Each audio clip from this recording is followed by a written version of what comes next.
Chapter 38 Promise. Cain was sitting on the ground, legs crossed. His torso leaned slightly forward, hands resting on his knees, eyes closed in concentration. It was the best meditation pose he could manage. His breathing was slow and deep, as if he were pulling air not just into his lungs but into the mana veins running through his body. Behind him, Sarah kept her tiny hands pressed against his back, pure energy flowing from her palms straight into Cain's body. A soft, almost invisible glow surrounded them as the mana ran like threads of light across his back, sinking into his magic core. This was already the third time they'd done this. The first time, when Saris had to practically save Cain from sinking into the lake, it had been much harder because she'd had to push mana into a nearly energy-drained body. But now, with him conscious and cooperating, the process was much more stable. He guided part of the energy while she just concentrated on keeping it pure. Before the flow slowed, Saris watched silently. She couldn't help but think, what's this guy's problem? No matter how many times she did this, Saris still found it surreal how Cain manipulated mana. She'd seen him do it the first time completely by accident. The day she saved him, she had been wandering through the forest. As usual, she had nothing better to do, and because of that, she ended up seeing him in the air, as if he were actually flying. Saris remembered it clearly. He channeled the mana, compressed it to the limit, and then released it all in an explosion of energy, like he was trying to unleash something massive trapped inside him. To her, it looked like pure madness.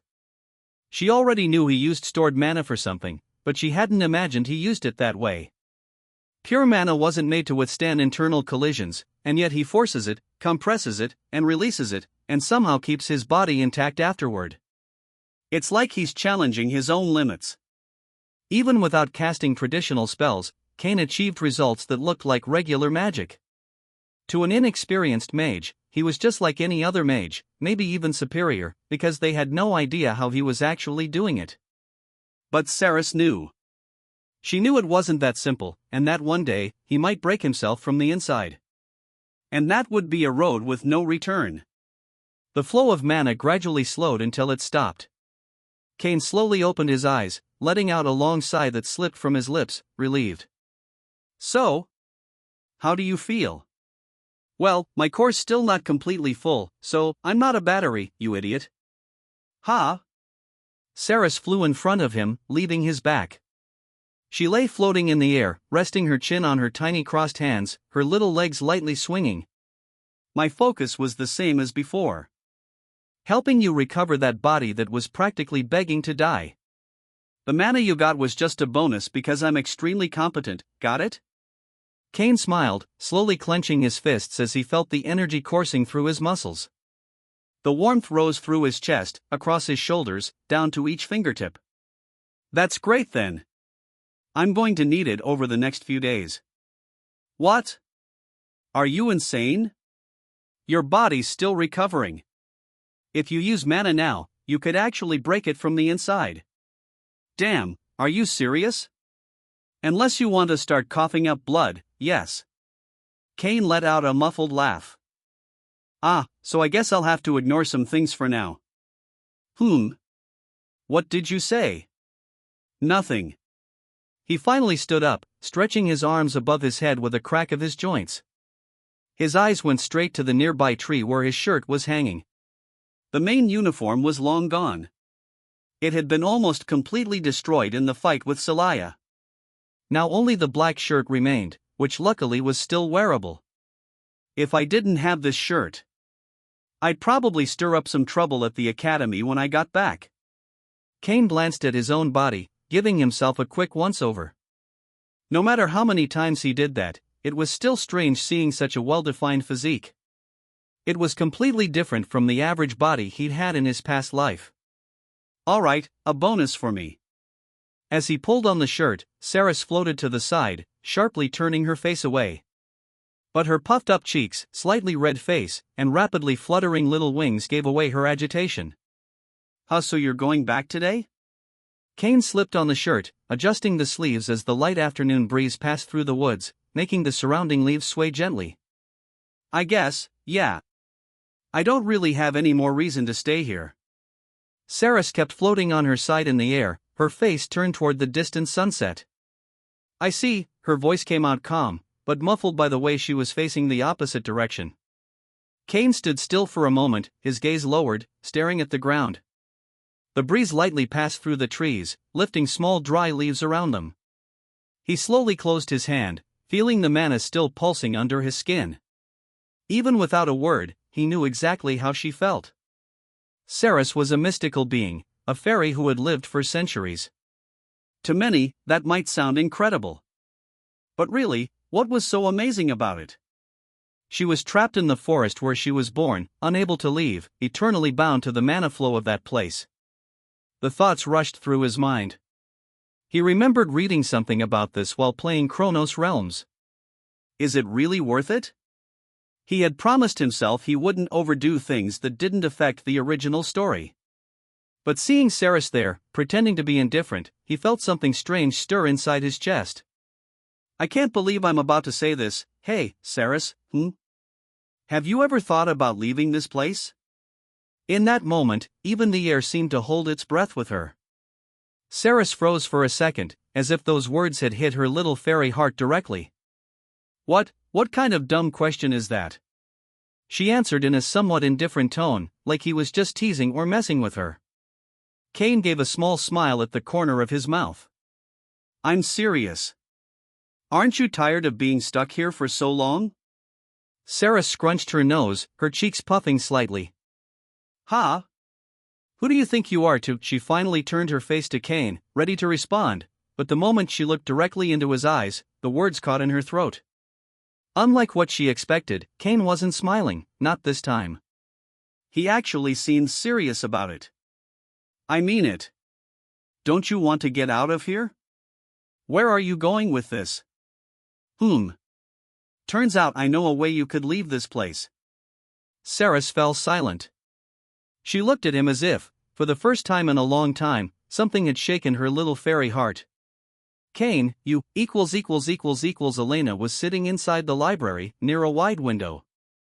This time, there was no book open in front of her, and she didn't even seem interested in anything academic. The last class had ended not long ago, and she had finally managed to escape from Lyra and her friends. The soft evening light bathed the room. The sky outside glowed with golden and orange tones, tinting the glass with reflections that gently warmed the cold air of the library. Elena rested her arms on the window ledge, her head slightly tilted to the side, her eyes lost on the horizon. "It would be nice if every day were like this." She let out a low sigh. If it were just up to her, she would give it all up. The noble titles, the duties, the heavy burdens she carried. She would move to the countryside, where she could spend her days just watching the sunset, without having to worry about anything. But she knew she couldn't. She knew that kind of peace was out of reach. She didn't understand why she had been brought back to life. She didn't know who or what had given her this second chance. But deep down, she felt she had the duty to fix things this time. To figure out what was behind this new beginning. In a way, things were already starting to fall into place. Yen hadn't been captured.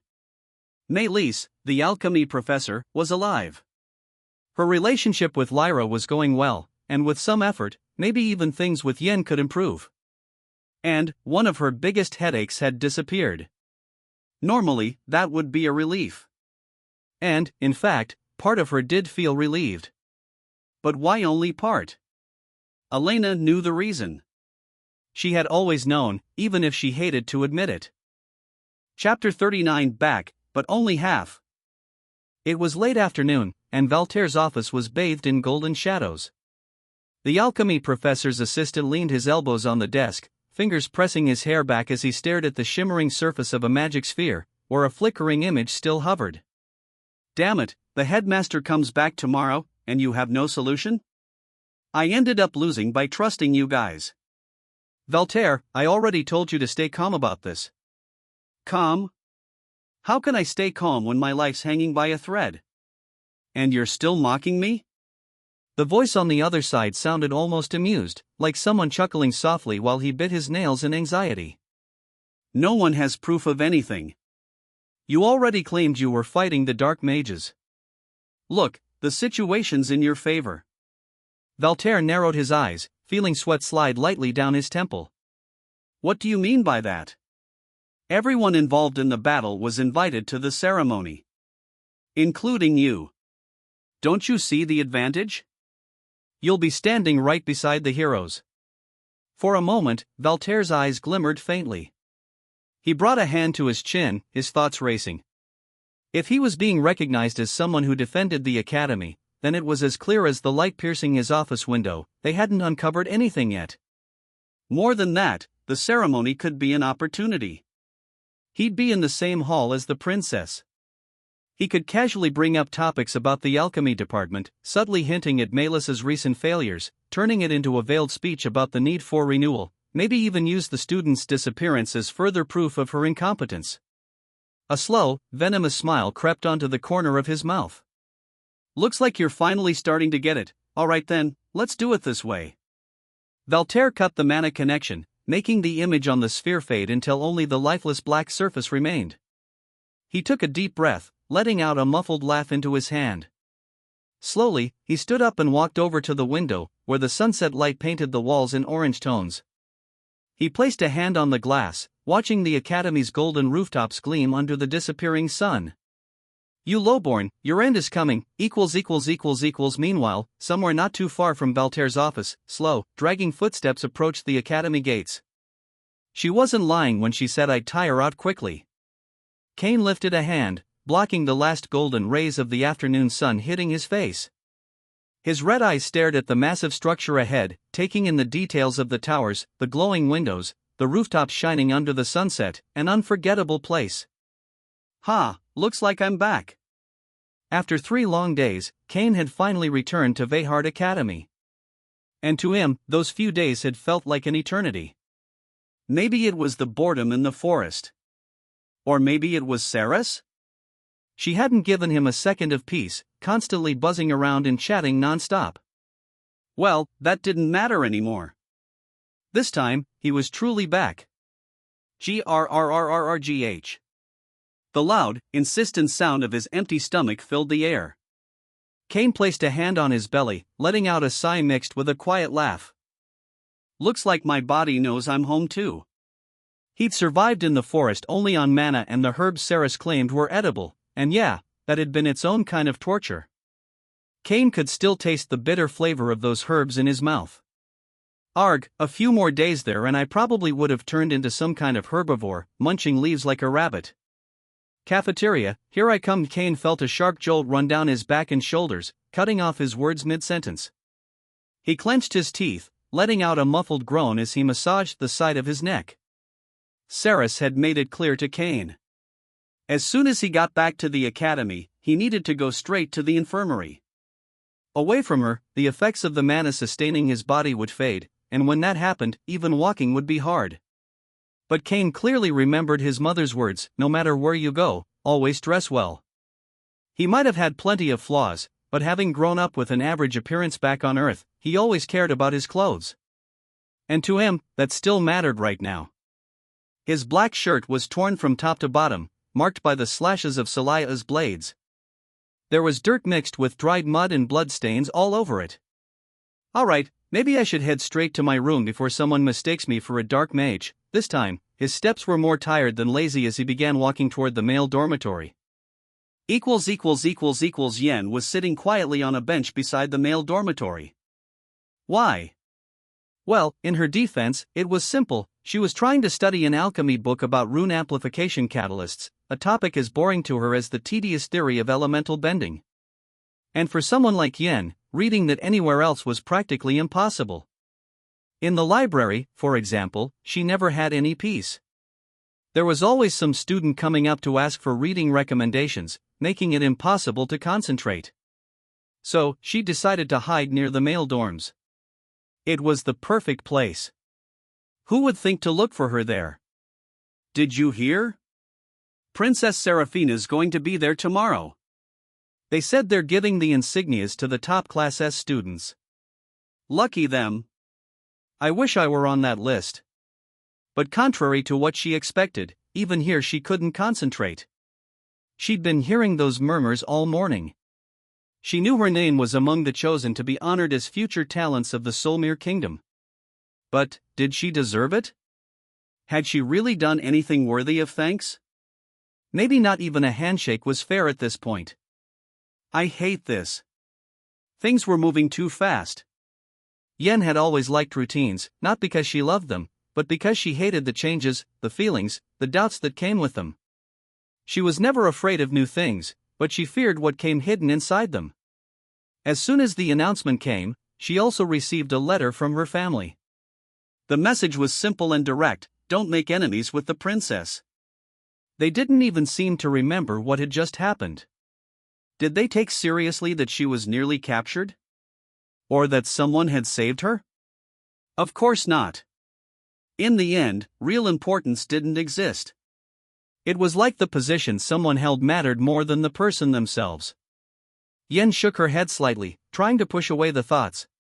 But, of course, she had no control over them. And once again, she got lost in memories, thinking about the dreams that haunted her. He was always there.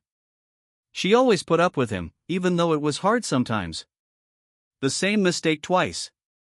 A small crooked smile formed at the corner of her mouth, as if she found her situation a little funny. Though inside, she knew there was nothing funny about it. Sigh. Maybe it was time to accept that life didn't go the way she wanted, no matter how hard she tried.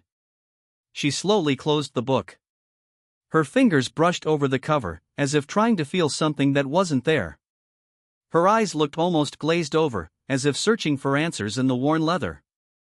Then, softly, someone sat down beside her. Yen didn't look. She kept her head down, lost in her own thoughts. But the ragged breathing beside her started to bother her. Whoever it was, they were clearly out of breath, and the sound was just too annoying to ignore. She sighed, beginning to lift her face.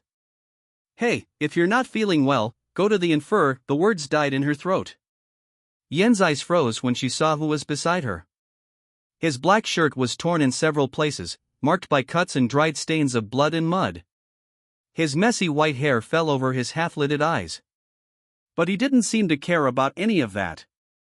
He was just staring at the sky, as if he were breathing in the emptiness.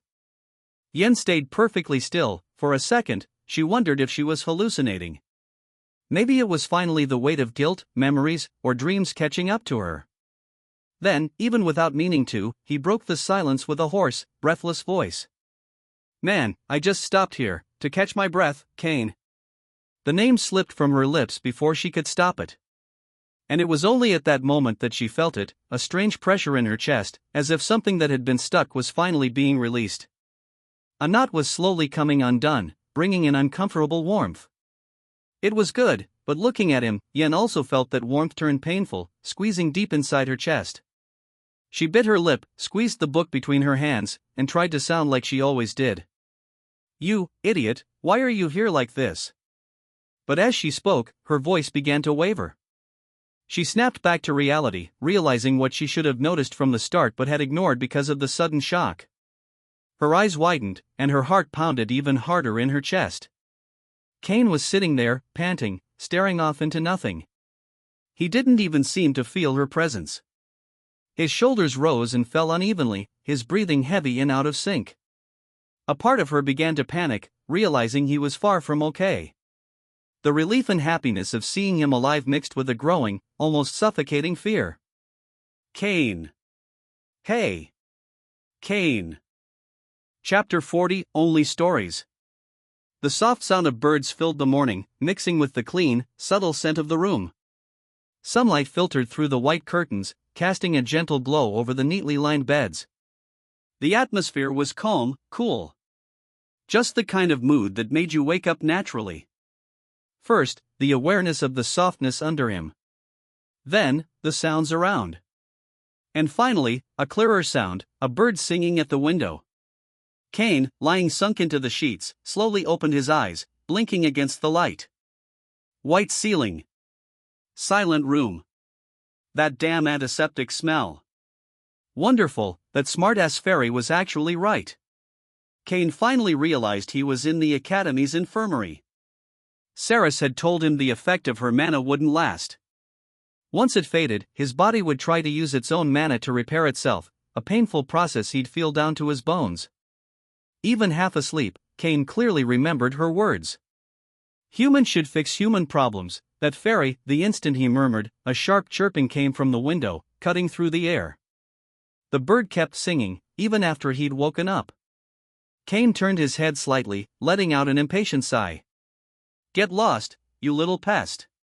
He raised his arm to shoo the bird away, but a sudden pain shot through it, making him groan. HNN. Damn, so, you're awake. I thought you'd only wake up around this time. Cain slowly turned his face to the side, finding a woman standing there, watching him with a faint smile. She looked to be around 28, blonde hair tied in a neat bun, delicate glasses resting on her face. She carried herself with the confidence of someone who knew exactly what they were doing. Who are you? Me? I'm Anya, the academy's head nurse. Head nurse? Yeah, even though I'm only 28, I'm quite compete alright. When can I eat here?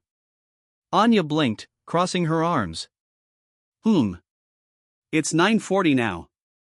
Breakfast's already over, so what? 9 in the morning? What day is it? Friday. You got here yesterday. Shit, he was genuinely surprised. He knew there'd be side effects from trying to recover quickly with Saris's help, but he hadn't expected his body to complain this much. I don't know what you mage kids are doing, but try not to overdo it next time. Anya pulled up a chair, sitting beside him and flipping open a notebook. From what I saw in your file, you have some kind of power related to magical repulsion forces. I don't know how, but it looks like you managed to hurt yourself even using just repulsion. If you don't want to break yourself completely, use another type of magic. Or at least tone it down. Anya closed the notebook, crossing her arms as she watched him. He slowly turned his face back to the window, keeping his usual calm expression. Alright, I'll keep that in mind. Good. Rest now. You'll probably be cleared to leave by the afternoon. Anya stood, gave him a small wave with a smile, and walked calmly out. Cain watched the door as she disappeared, finally letting out a long sigh. Another type of magic, less intensity, what a joke. In the world of Chronos realms, the character theoretically shouldn't take so much damage. He only had one active ability, repulsion manipulation. Simple, straightforward, no crazy side effects. But that was just in theory. Cain had played that character for 5 years. 5 years of breaking the game, pushing the system, figuring out ridiculous ways to use repulsion, deflecting blows, launching vectors at himself for speed, repelling magic attacks, crushing the space around him to contain enemy spells. He'd done it all. In the end, the problem wasn't the ability. It was the body that had to endure it all. The only thing my body knows how to do is push out mana. Pure mana, shapeless, elementless. And pure mana doesn't cause damage. Cain closed his eyes for a moment, feeling a slight tingling run down his arm. He took a deep breath, letting the thought slip as he gazed out the window. The sky stretched endlessly outside, so vast it made any problem feel small. The sky has no limits. And neither do I. Clack. The soft sound of the door opening snapped Cain out of his thoughts. He turned his face slightly, looking at who had just entered the room. What? Didn't expect it to be me? Cain raised an eyebrow, letting out a quiet sigh. Honestly, I didn't even imagine. No need to be so blunt. Elena walked in slowly, closing the door gently behind her. The room fell silent again, filled only with the muffled sound of her light footsteps on the floor. What's wrong?